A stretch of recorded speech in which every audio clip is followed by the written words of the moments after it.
Halo, assalamualaikum warahmatullahi wabarakatuh. Jumpa lagi di pelajaran fisika kali ini di pertemuan kedua. Baik anak-anakku, sebelum kita belajar di pertemuan kedua kali ini, mari sama-sama kita berdoa ya. Seperti biasa kita berdoa dulu supaya kita dimudahkan, diridhoi oleh Allah ya dalam menyerap ilmu ya. Mari kita sama-sama baca Al-Fatihah. Bagi yang muslim, yang non-muslim silakan berdoa menurut dengan kepercayaan masing-masing. Ya, Al-Fatihah. Bismillahirrahmanirrahim. Alhamdulillahirabbil alamin, arrahmanirrahim, maliki yaumiddin. Iyyaka na'budu wa iyyaka nasta'in. Ihdinas siratal mustaqim. Siratal ladzina an'amta 'alaihim ghairil maghdubi 'alaihim waladdallin. Amin. Baik, terima kasih. Mudah-mudahan kita dilancarkan ya, dimudahkan dalam pembelajaran di pertemuan kedua kali ini. Baik, yang selanjutnya ya anak-anakku sekalian, untuk pertemuan kedua di pelajaran fisika yaitu materinya tentang pengukuran ya. Ya, dengan gambar sebagai berikut. Iya, pertemuan 2 yaitu tentang pengukuran ya. Ya, tujuan pembelajaran atau capaian pembelajaran pada pertemuan 2 kali ini ya yaitu yang pertama ya, setelah mempelajari modul ya, kalian diharapkan mampu yang pertama untuk menjelaskan pengertian pengukuran. Ya mudah ya. Kalau mau baca kemudian ikuti video ini, mudah-mudahan bisa hanya menjelaskan pengertian pengukuran itu apa ya. Kemudian kamu yang kedua diminta untuk mengidentifikasi sumber-sumber kesalahan pengukuran. Yang ketiga, kamu dapat menuliskan hasil pengukuran dengan benar. Yang keempat, menjelaskan hasil pengukuran berdasarkan angka penting. Dan terakhir, mengoperasikan angka penting ya. Nanti apa sih maksudnya mengoperasi ya? Perkalian, pembagian, itu penjumlahan, pengurangan angka penting. Baik, kita langsung saja materi yang pertama yaitu pengukuran. Pengukuran merupakan kegiatan sederhana ya, tetapi sangat penting dalam kehidupan kita. Pengukuran merupakan kegiatan membandingkan suatu besaran dengan besaran lain sejenis yang dipergunakan sebagai satuannya. Sekali lagi, membandingkan kuncinya, membandingkan suatu besaran dengan besaran lain, di kata kuncinya di sini. Yang sejenis yang dipergunakan sebagai satuannya. Nah, ya. Misalnya, ya kamu mengukur panjang buku dengan mistar. Artinya, kamu membandingkan panjang buku tersebut dengan satuan-satuan panjang yang ada di mistar, yaitu ada milimeter atau sentimeter ataupun ada juga inci ya. Sehingga diperoleh hasil pengukuran panjang buku adalah contohnya adalah 210 mm atau 21 cm misalnya.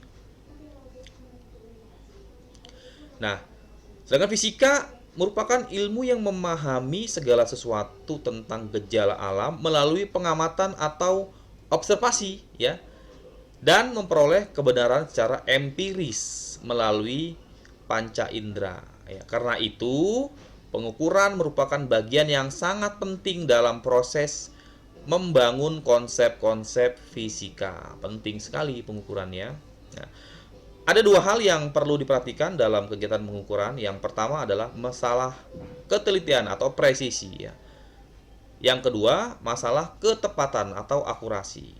Ya, presisi menyatakan derajat kepastian hasil suatu pengukuran, sedangkan akurasi menunjukkan seberapa tepat hasil pengukuran mendekati nilai yang sebenarnya. Oke. Nah, presisi bergantung pada alat yang digunakan untuk melakukan pengukuran ya. Umumnya semakin kecil pembagian skala suatu alat, semakin presisi hasil pengukuran alat tersebut. Ya, mistar misalnya, penggaris ya, umumnya memiliki skala terkecil 1 mm. Sedangkan jangka sorong mencapai 0,1 mm atau ada juga yang 0,05 mm bahkan. Ya, maka pengukuran menggunakan jangka sorong akan memberikan hasil yang lebih presisi atau lebih akurat dibandingkan mengukur dengan menggunakan mistar ya.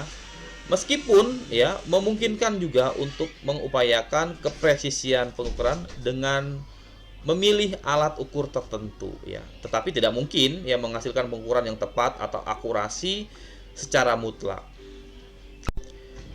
Keakurasian pengukuran harus dicek dengan cara membandingkan terhadap nilai standar yang ditetapkan. Ya, keakurasian alat ukur juga harus dicek secara periodik dengan metode the two-point calibration. Ya, pertama, apakah alat ukur sudah menunjuk 0 sebelum digunakan? Yang kedua, apakah alat ukur memberikan pembacaan ukuran yang benar ketika digunakan untuk mengukur sesuatu yang standar? Oke. Berikutnya, kita masuk ke sumber-sumber ketidakpastian dalam pengukuran. Ada 3 sumber utama yang menimbulkan ketidakpastian pengukuran. Ya, yang pertama, ketidakpastian sistematik. Ya, ketidakpastian sistematik bersumber dari alat ukur yang digunakan atau kondisi yang menyertai saat pengukuran. Nah, bila sumber ketidakpastian adalah alat ukur, maka setiap alat ukur tersebut digunakan akan memproduksi ketidakpastian yang sama. Yang termasuk ketidakpastian sistematik antara lain, nah ini ada. Yang pertama ada ketidakpastian alat, kemudian ada kesalahan 0, kemudian ada waktu respon yang tidak tepat, kemudian juga ada kondisi yang tidak sesuai. Nah, ini ada 4 ya. Jadi ketidakpastian sistematik ada 4 ya. Ketidakpastian alat munculnya akibat kalibrasi skala penunjukan angka pada alat tidak tepat. Kemudian kesalahan 0 ya, ketidaktepatan penunjukan angka pada skala 0 ya, juga melahirkan ketidakpastian sistematik. Kemudian waktu respon yang tidak tepat ya, muncul akibat dari waktu pengukuran atau pengambilan data yang tidak bersamaan dengan saat munculnya data yang seharusnya diukur ya, sehingga data yang diperoleh bukan data yang sebenarnya gitu ya. Contohnya apa? Ya, misalnya kita ingin mengukur periode getar suatu beban yang digantungkan pada pegas dengan menggunakan stopwatch ya.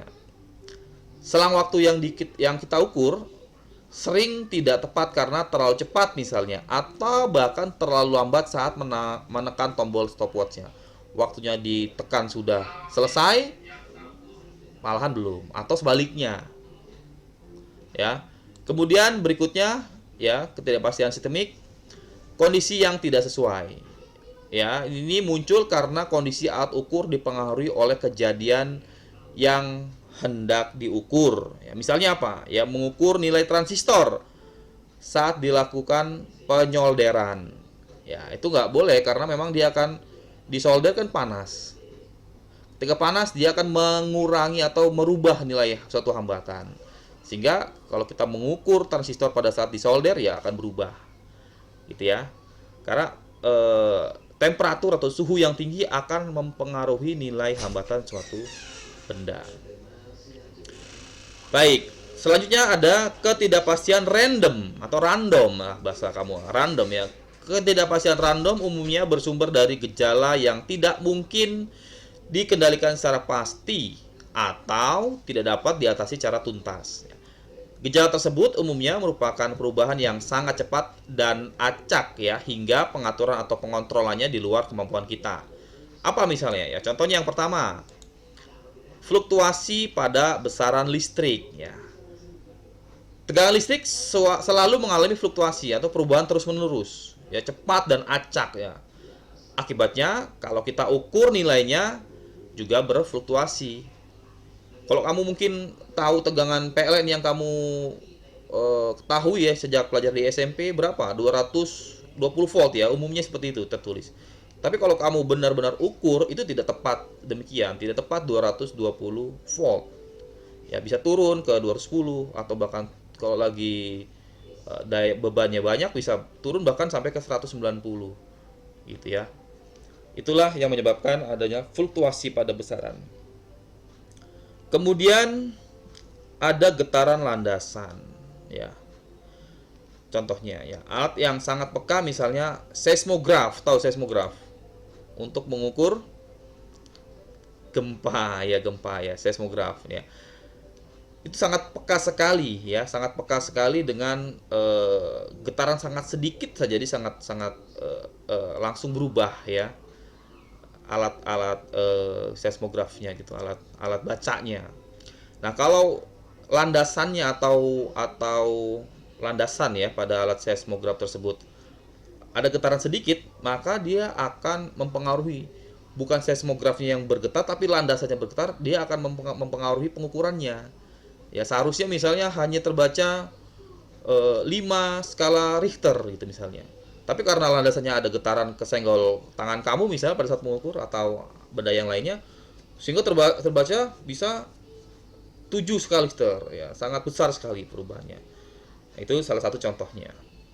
Kemudian apa lagi? Ada radiasi latar belakang ya. Radiasi kosmos dari angkasa dapat mempengaruhi hasil pengukuran alat pencacah sehingga melahirkan ketidakpastian random.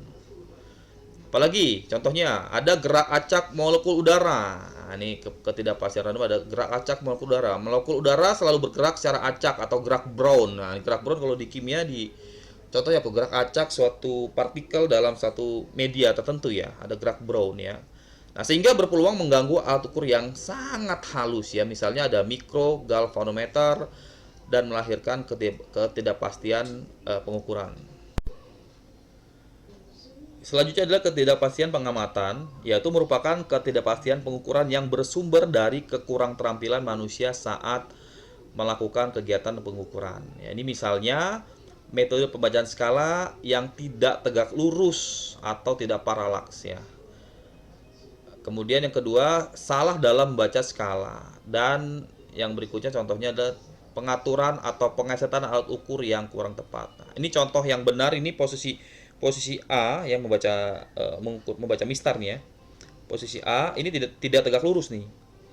Posisi C juga tidak tegak lurus. Sehingga yang benar ya adalah posisi B, ini posisi mata B tegak lurus dengan alat ukurnya. Untuk mengurangi ketidakpastian pengamatan atau kesalahan dalam pengamatan pengukuran. Nah, seiring kemajuan teknologi, alat ukur dirancang semakin canggih dan kompleks ya, sehingga banyak hal yang harus diatur sebelum alat tersebut digunakan. Nah, bila yang mengoperasikan tidak terampil, semakin banyak yang harus diatur, semakin besar kemungkinan untuk melakukan kesalahan sehingga memproduksi ketidakpastian yang sangat besar pula. Oke. Berikutnya kita masuk ke materi tata cara melaporkan hasil pengukuran. Pengukuran tunggal dalam kegiatan eksperimen sebenarnya dihindari karena menimbulkan ketidakpastian yang sangat besar. Namun, ada alasan tertentu yang mengharuskan sehingga suatu pengukuran hanya dapat dilakukan sekali saja. Misalnya apa? Ya, mengukur selang waktu kelahiran bayi kembar. Kan nggak mungkin ya bayi kembar dimasukin lagi, udah keluar, masukin lagi, keluar, masukin lagi, itu nggak mungkin.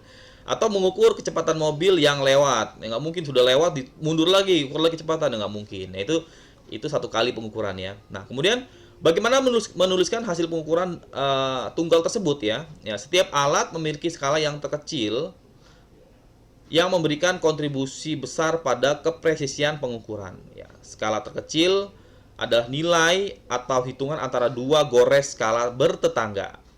Skala terkecil pada mistar adalah 1 mm. Ya.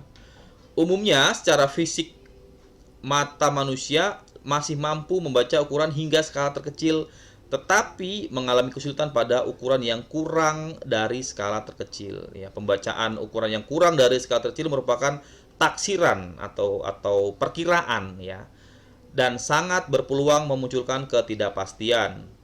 Mengacu pada logika berpikir demikian, maka lahirlah pandangan bahwa penulisan hasil pengukuran hingga setengah dari skala terkecil atau NST, setengah nilai setengah skala terkecil ya.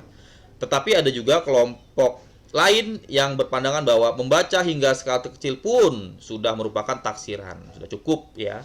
Karena itu penulisan hasil pengukuran paling teliti adalah sama dengan skala terkecil. Nah, berikutnya nanti ini sudah habis durasi waktu 15 menit ya. Kita lanjut ke video kedua di pertemuan kedua ya.